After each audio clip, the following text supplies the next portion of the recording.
General Hospital spoilers for Tuesday, April 28th predict Sonny and Ethan's involvement. Cullum is suspected of being involved in Anna's condition. Rocco confesses and breaks down in tears. James is in new danger, and much more. Let's begin. I have watched General Hospital for so many years that I have learned one thing above all else. Danger in Port Charles rarely arrives with a loud announcement.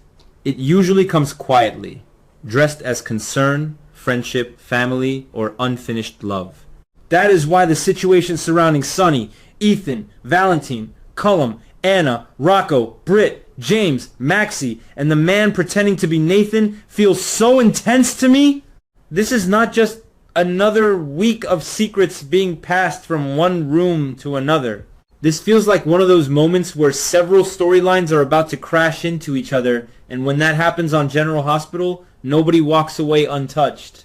I can feel the tension building, and as a longtime viewer, I find myself both worried and excited, because this is exactly the kind of emotional storm that keeps the show alive. The first thing that stands out to me is Valentine. I know some viewers may still look at him as a dangerous man first and a loving man second, and I understand that.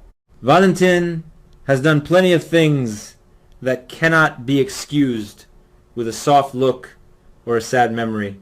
But I have always believed that Valentine is most dangerous when someone he loves has been hurt.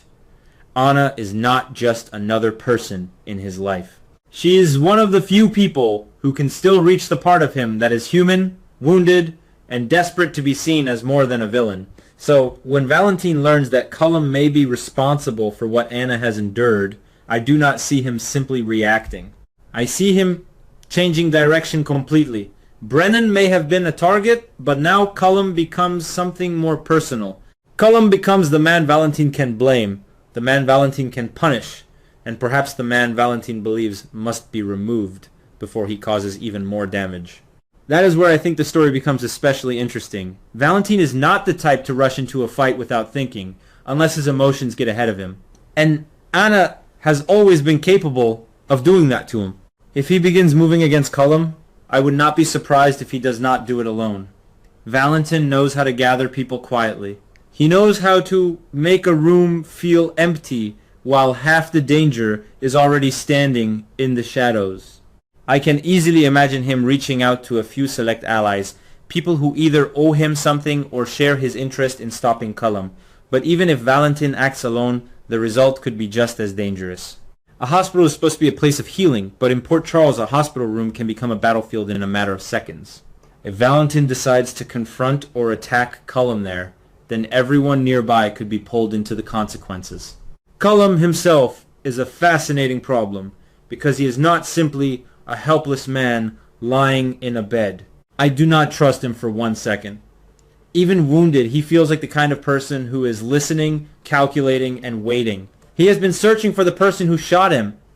And the most disturbing part is that he may already know Jason is innocent. If Cullum knows Jason did not shoot him and still refuses to clear Jason's name, then that tells me everything I need to know about him. He is not looking for truth. He is looking for advantage. There is a big difference. Truth frees people. Advantage traps them. Cullum may be using Jason's situation as a shield while he quietly figures out what really happened. And if he has discovered that Rocco was the one who shot him, then the danger becomes much worse.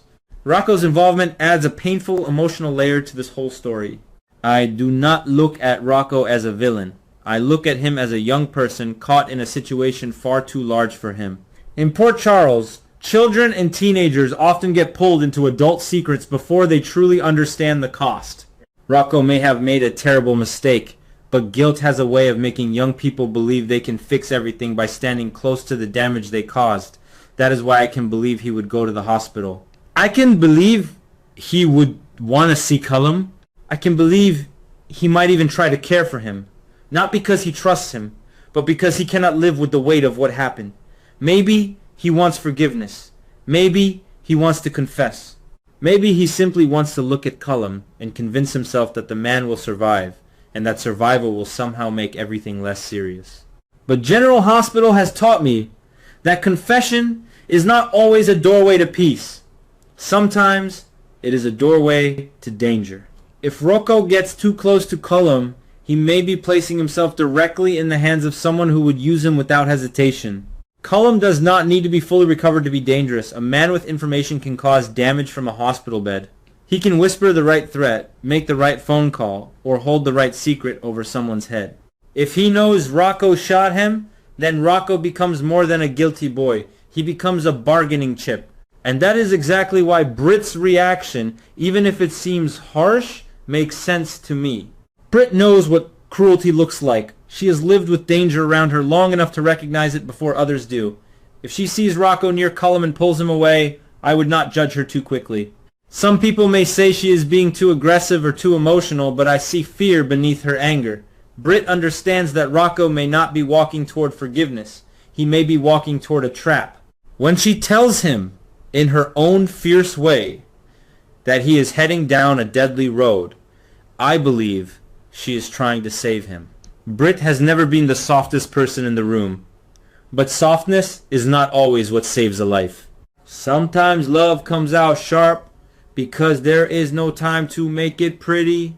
What makes this even more powerful is the way Rocco's tears could affect the audience. I know some viewers may feel frustrated with him, but I find myself feeling protective. He is young. He is scared. He is carrying a secret that could destroy families. If he breaks down, I will not see weakness. I will see a child who has finally reached the point where guilt is heavier than fear. And this is where I think the writers have a chance to do something meaningful. They can show that a mistake does not end a person's story, but the way adults handle that mistake can shape the rest of that person's life. Will they protect Rocco while still making him face the truth? Or will they use him as another piece on the board? That question matters, and I hope the show treats it with the seriousness it deserves. At the same time, Sonny and Ethan stepping into action brings a very different kind of energy. I've always enjoyed watching Sonny when he senses a threat before everyone else is ready to name it. Sonny may not always be right, and he has made choices that have hurt many people, but his instincts about danger are usually worth paying attention to. If he and Ethan are turning their focus toward Sidwell, then I believe Sidwell has become too big to ignore. But this partnership is not simple. Ethan is not Jason. Ethan does not move through Sonny's world with the same quiet loyalty or discipline. Ethan has that Spencer charm, that restless cleverness, that ability to make danger seem almost like a game. That makes him useful, but it also makes him unpredictable. I think Sonny may respect Ethan's nerve, but respect is not the same as trust. Ethan has his own history, his own methods, and his own reasons for getting involved. If he offers help, Sonny may take it, but I doubt Sonny will completely lower his guard. And he should not. Sidwell does not seem like the kind of enemy who waits politely to be challenged. If he senses that Sonny and Ethan are plotting against him, he may strike first. That is what makes this part of the story feel so alive. Sonny and Ethan may think they are hunting Sidwell, but Sidwell could easily be hunting them at the same time. In Port Charles, the person setting the trap often discovers too late that he has stepped into one himself. Sidwell worries me because he appears to understand that the fastest way to hurt powerful adults is to go near the people they love. That brings me to James, and honestly, this is the part that troubles me most. James is still believing that the man in front of him is Nathan, his father. That belief is heartbreaking because it comes from love, not foolishness. A child wants his father. A child wants the impossible to become real.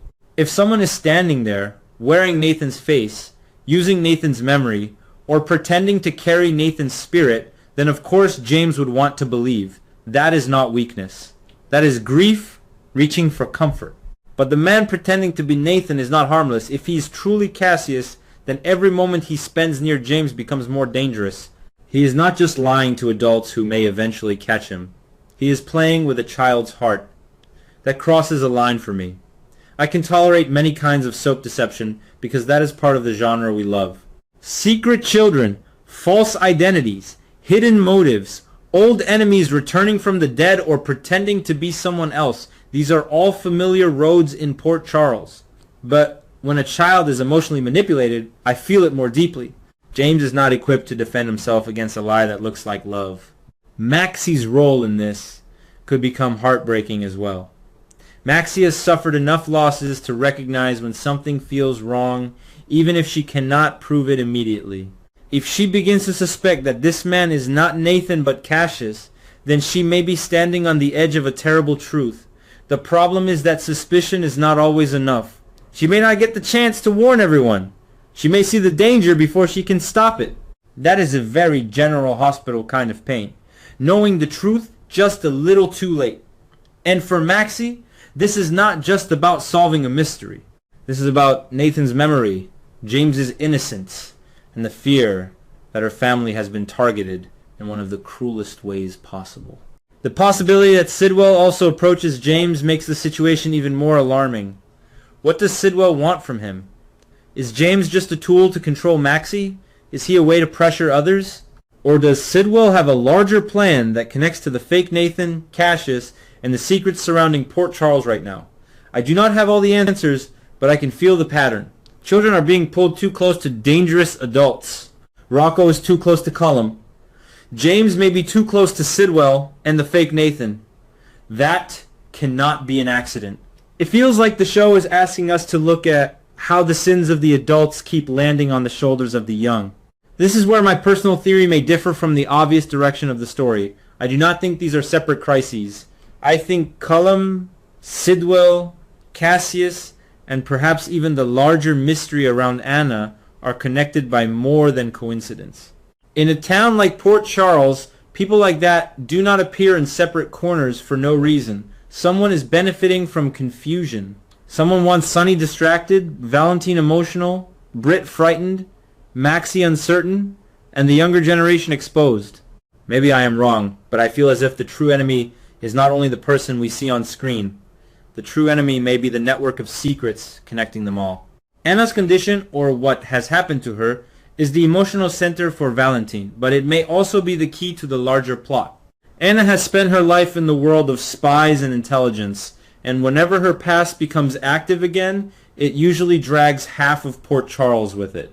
If Cullum had anything to do with her suffering, then his connection to that world matters. Valentine will see it personally, but Anna's history makes it bigger than romance. This could be about old operations, buried betrayals, unfinished business, and people who were never truly gone from the shadows.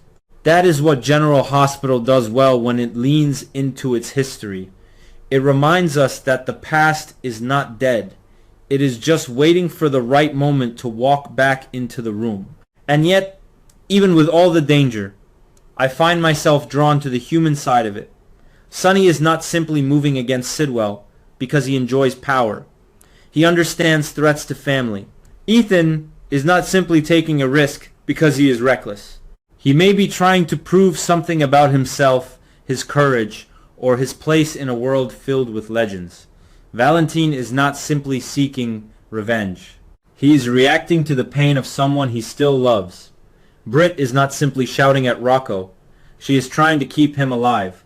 Maxie is not simply suspicious. She is protecting the memory of Nathan and the heart of her son. These emotional reasons are what make the story work for me. I also appreciate that the show is giving older viewers something familiar but still fresh. We have seen revenge before. We have seen imposters before.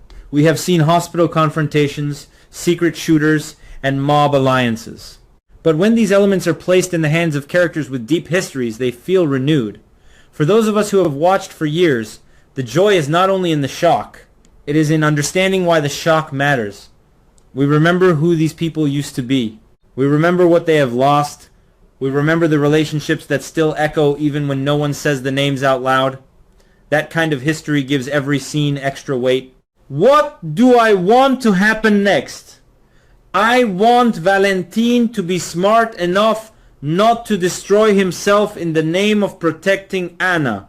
I want Britt to protect Rocco, but I also want Rocco to face the truth in a way that does not break him. I want Sonny and Ethan to challenge Sidwell without underestimating him. I want Maxie to trust her instincts before James is hurt. And most of all, I want the fake Nathan deception exposed before it does lasting damage to that little boy's heart. But do I expect everything to work out cleanly? Of course not. This is General Hospital. Clean endings are rare. Emotional consequences are guaranteed. That is why Tuesday feels so important to me. It may not answer every question, but it could push every major player closer to a point of no return. Valentine may move against Cullum. Rocco may crack under the weight of guilt. Britt may step in before it is too late. Sonny and Ethan may begin a dangerous move against Sidwell. Maxie may get closer to the truth about Cassius. James may step into a danger he does not even understand. Each thread is strung on its own, but together they create the kind of drama that reminds me why I still watch. After all these years, General Hospital can still make me lean forward, still make me worry for a child, still make me question a villain's next move, and still make me wonder whether love will save someone or push them over the edge. That is the heat of Port Charles, and right now, it feels like the whole town is standing too close to the flame.